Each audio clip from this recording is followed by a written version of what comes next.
Bonjour à tous, on commence cette revue de presse avec la victoire historique du Paris Saint-Germain. Le PSG s'est imposé 3-0 face à Leipzig et se qualifie donc pour la première fois en finale de Ligue des Champions grâce à des buts de Marquinhos, Ángel Di María et Juan Bernat. Forcément la nouvelle fait les gros titres des journaux en France, surtout après les nombreux échecs du PSG avant d'en arriver à ce niveau. Enfin la finale exulte le Parisien qui parle d'un Paris qui a surclassé son adversaire.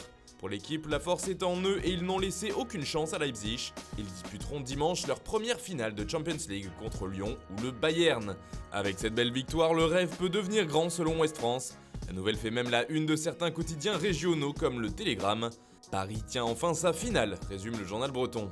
Et il n'y a pas que dans l'Hexagone où la qualification parisienne fait les gros titres, en effet on en parle partout en Europe, notamment en Espagne à l'image de As qui en fait sa couverture ce mercredi.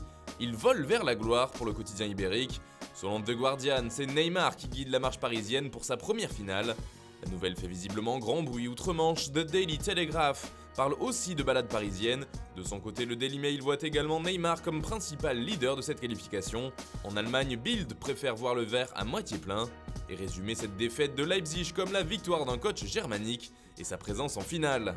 En Argentine, la victoire parisienne fait également la couverture des journaux. C'est le cas d'Olé qui fait dans le jeu de mots et titre Di María pour saluer la performance de l'international argentin, élu d'ailleurs homme du match. Enfin en Italie aussi, la nouvelle fait la une des médias. Dans ses pages intérieures, la Gazzetta dello Sport rend hommage à l'écurie française. Paris tue et grand.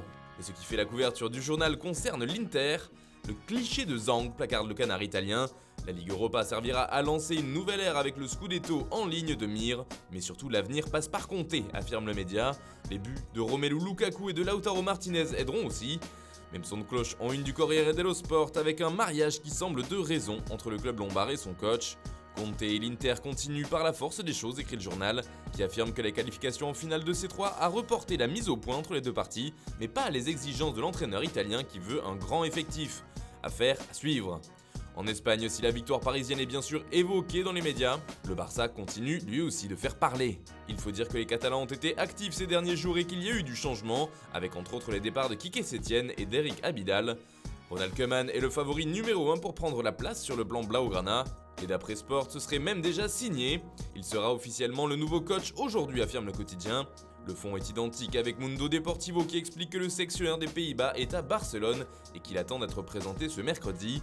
Enfin, pour le journal néerlandais, AD s'est arrivé pour tenir les rênes de l'équipe catalane et comme un retour à la maison pour Koeman, qui a joué avec le Barça plus de 250 matchs et remporté une Ligue des Champions au début des années 90. L'autre nom qui fait réagir en Espagne, c'est celui de Lionel Messi. Et c'est surtout son avenir qui inquiète de l'autre côté des Pyrénées, car la déculottée prise face au Bayern 8-2 aurait fait réfléchir la Pulga, qui se poserait maintenant la question de savoir si rester à Barcelone était une bonne idée. Marca l'affirme dans son édition du jour, il tiendrait son club en haleine et laisserait s'installer un flou autour de son futur. Messi aurait plusieurs offres et prendrait tout son temps pour les étudier. Hier, son compatriote Gonzalo Higuaín lui déconseillerait l'Angleterre et la Première Ligue à cause de son engagement physique très élevé. Aujourd'hui, les journaux s'emparent du sujet, à l'image du Daily Star. L'Angleterre ? Cela va te bousiller, peut-on lire en une du tabloïd. Enfin, on termine ce tour de la presse par l'événement du jour, car la deuxième demi-finale de Ligue des Champions se joue ce soir, et l'OL devra affronter l'ogre allemand, le Bayern Munich. Grand favori de la compétition, le club bavarois a balayé le Barça au tour précédent, mais les Lyonnais arrivent eux en pleine confiance, après la victoire face à Manchester City. Il faudra rugir ensemble pour le progrès. De son côté, l'équipe y voit là un immense défi pour le club français. Après un exploit, il faudra en faire un nouveau pour rejoindre le PSG en finale de Ligue des Champions. Voilà, c'est tout pour ce matin. Bonne journée à tous, on se retrouve dès ce soir pour un nouveau journal du Mercato.